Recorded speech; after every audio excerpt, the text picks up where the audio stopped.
ಸಂತೋಷ ಪಡಲಿಕ್ಕೆ time ಬೇಕು ನೋಡ್ರಿ. ಯಾಕೆ ಈ ಮಾತು ಹೇಳಿಕತ್ತೀನಿ ಅಂತಂದ್ರೆ, ಇವತ್ತಿನ ದಿವಸ ಎಲ್ಲರೂ ಸುದ್ದಾನು ಸಂತೋಷ ಪಡುವುದನ್ನೇ ನೆನಪಾರ್ಬಿಟ್ಟೇವೆ. ನಮ್ಮ ತಲೆ ಒಳಗೆ ಏನು ಅಂತಂದ್ರೆ, ರೊಕ್ಕ ಇದ್ರಷ್ಟ ಸಂತೋಷ ಅಂತ ಇಲ್ರಿ.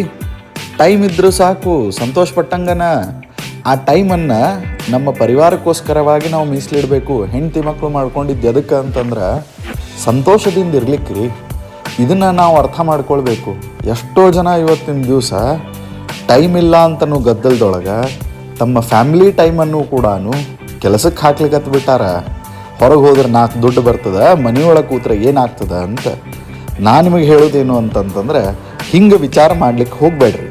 First thing. ಸೆಕೆಂಡ್ ಥಿಂಗ್ ಏನಪ್ಪ ಅಂತಂದ್ರೆ, ಮಕ್ಕಳ ಜೊತೆಗೆ ಮತ್ತು ಮನೆಯವ್ರ ಜೊತೆಗೆ ಟೈಮ್ ಕೊಡ್ರಿ. ಇದು ಭಾಳ ಮಹತ್ತರವಾದದ್ದು. ನೀವು ಎಷ್ಟು ಸಮಯವನ್ನು ಕೊಡ್ತೀರೋ ಅಷ್ಟು ನಿಮಗೆ ಸಂತೋಷ ಸಿಗ್ತದೆ. ಸೊ ಸಂತೋಷ ಬಿಡ್ರಿ. ಹೆಣ್ಮಕ್ಳು ಸುದ್ದಾನು ಸಮಯ ಕೊಟ್ಟಾರಲ್ಲ, ಅವ್ರು ರೊಕ್ಕ ಖರ್ಚು ಮಾಡೋದು ಬೇಕಾಗಿಲ್ಲ. ಆ ಟೈಮ್ನಾಗ ನಿಮ್ಮ ಜೊತೆಗಿದ್ದು ಸಂತೋಷ ಪಡ್ತೇವೆ ಅಂತ ಹೇಳಿದ್ರಲ್ಲ, ಸೊ ಆ ಸಂತೋಷವನ್ನು ಅನುಭವಿಸ್ರಿ. ಆ ಸಂತೋಷದ ಸಮಯದೊಳಗೆ ಜಗಳ ಬೇಡ, ಆ ಸಂತೋಷದ ಸಮಯದೊಳಗೆ ದ್ವೇಷ ಬೇಡ, ಈ ಸಂತೋಷದ ಸಮಯದೊಳಗೆ ಯಾವುದೇ ರೀತಿಯಾದಂತಹ ಕೆಟ್ಟ ವಿಚಾರಗಳು ಬೇಡ. ಅದಾಗಿಲ್ಲ ಇದಾಗಿಲ್ಲ. ಆಮೇಲೆ ಮಾತಿಗೆ ಒಂದು ಸತ 10 ವರ್ಷ ಹಿಂದೆ ಹೋಗಬೇಡ್ರಿ ಹೆಣ್ಮಕ್ಳೆಲ್ಲರೂ. ಏನು ಮಾತಿಗೊಂದು ಸತ 10 ವರ್ಷ ಹಿಂದೆ ಹೋಗಬೇಡ್ರಿ. ನೀವೇನು ಮಾಡಿರಿ ಅಂತಂದ್ರೆ, ಪ್ರಕೃತದೊಳಗೆ ಬದುಕೋದನ್ನು ಕಲೀರಿ.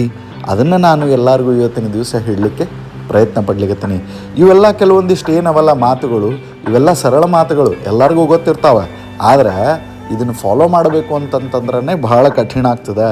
ಸೊ ಅದಕ್ಕೆ ನಾನು ಎಲ್ಲರಿಗೂ ಹೇಳೋದೇನು ಅಂತಂದ್ರೆ, ಒಂದು ಪರಿವಾರ ಸುಖದಿಂದ ಇರಬೇಕು ಅಂತಂತಂದ್ರೆ ಸಮಯ ಕೊಡ್ರಿ. ಸಮಯ ಕೊಟ್ಟು ಆ ಸಂತೋಷದ ಕ್ಷಣಗಳನ್ನು ಅನುಭವಿಸಿರಿ. ಯಾಕೆ? ಜೀವನ ಶಾಶ್ವತ ಅಲ್ಲ. ಇವತ್ತಿದ್ದವರು, ಈ ಕ್ಷಣದೊಳಗಿದ್ದವರು ನಾಳೆ ಇರ್ತೇವೋ ಇಲ್ಲೋ ಗೊತ್ತಿಲ್ಲ. ಈಗೇನೆ ನೀವು ಎಲ್ಲ ಮಾರ್ಕೆಟಿಂಗದ್ದು ವಿಡಿಯೋ ನೋಡ್ಲಿಕ್ಕತ್ತಿರಲ್ಲ, ಈ ವಿಡಿಯೋದೊಳಗೆ ನಾವೆಲ್ಲೂ ಏನೂ ಖರ್ಚು ಮಾಡಿಲ್ಲ, ಏನೂ ತೊಗೊಳಿಲ್ಲ. ಆ ಕ್ಷಣ ಮಾತ್ರದೊಳಗೆ ಆಟಾಡಿ ಅದನ್ನು ಅಲ್ಲೇ ಕೊಟ್ಟು ಬಂದೇವೆ. ಆದರೆ ಆ ಕ್ಷಣದೊಳಗೆ ನಾವು ಸಂತೋಷಪಟ್ಟವಲ್ಲ, ಈ ಸಂತೋಷವನ್ನೇ ನಾನು ಇವತ್ತಿನ ದಿವಸ ಕ್ಯಾಪ್ಚರ್ ಮಾಡಿ ನಿಮ್ಮ ಮುಂದೆ ಇಡ್ಲಿಕ್ಕತ್ತಿದ್ದು. ಸೊ ಅದಕ್ಕೆ ನಾನು ನಿಮಗೆ ಹೇಳೋದೇನಪ್ಪ ಅಂತಂತಂದ್ರೆ, ಇಂತಹ ಸಣ್ಣ ಸಣ್ಣ ಸಣ್ಣ ಅವಕಾಶಗಳನ್ನು ಉಪಯೋಗ ಮಾಡಿಕೊಂಡು ನೀವೇನು ಮಾಡಿರಿ ಅಂತಂತಂದ್ರೆ, ಸಂತೋಷ ಪಡೋದನ್ನು ಕಲೀರಿ. ಜೀವನದೊಳಗೆ ಸಂತೋಷದಿಂದ ಇರಬೇಕಾದದ್ದು ಭಾಳ ಮಹತ್ತರವಾದದ್ದು. ನಾವೆಲ್ಲರೂ ಕಷ್ಟಪಡೋದು ಯಾಕೆ ಅಂತಂದ್ರೆ ಇದೇ ಸಂತೋಷದಿಂದ ಇರಲಿಕ್ಕೆ, ಹೌದಲ್ಲೋ? ಸೊ ಹಂಗಿದ್ರೆ ಈ ಸಂತೋಷದಿಂದ ಇರೋದು ಬಿಟ್ಟು ನಾವು ಆ ಕ್ಷಣದೊಳಗೆ ಗಂಡ ಹೆಂಡತಿ ಕೂಡಿದ್ದಾಗ, ಗಂಡ ಹೆಂಡತಿ ಮಕ್ಕಳು ಸೇರಿದ್ದಾಗ ತಿರ್ಗಾ ಮುರ್ಗಾ ಜಗಳ, ತೋಟಿ, ಆಮೇಲೆ ಒಣ ದ್ವೇಷದ ಮಾತುಗಳು, ನಮ್ಮ ಮನೆಯೊಳಗೆ ಹಿಂಗಾಗಿತ್ತು, ನಿಮ್ಮ ಮನೆಯೊಳಗೆ ಹಿಂಗಾಗಿತ್ತು, ಅದು ಹಿಂಗೆ ಇದು ಹಿಂಗೆ, ಅವ್ರು ಹಿಂಗೆ ಮಾಡಿದರು, ಇವ್ರು ಹಿಂಗೆ ಮಾಡಿದರು ಅಂಥೇಳಿ ಯಾಕೆ ಸುಳ್ಳ ನಾವು ಮಾತಾಡಿ ಟೈಮ್ ಹಾಳು ಮಾಡ್ಕೊಳ್ಬೇಕು ಹೇಳ್ರಿ? ಇರೋ ಒಂದು ಜೀವನ, ಆ ಜೀವನದೊಳಗೆ ಎಷ್ಟು ದಿವಸ ಇರ್ತೇವೆ ಅಂತ ಅನ್ನೋದು ಗೊತ್ತಿಲ್ಲ.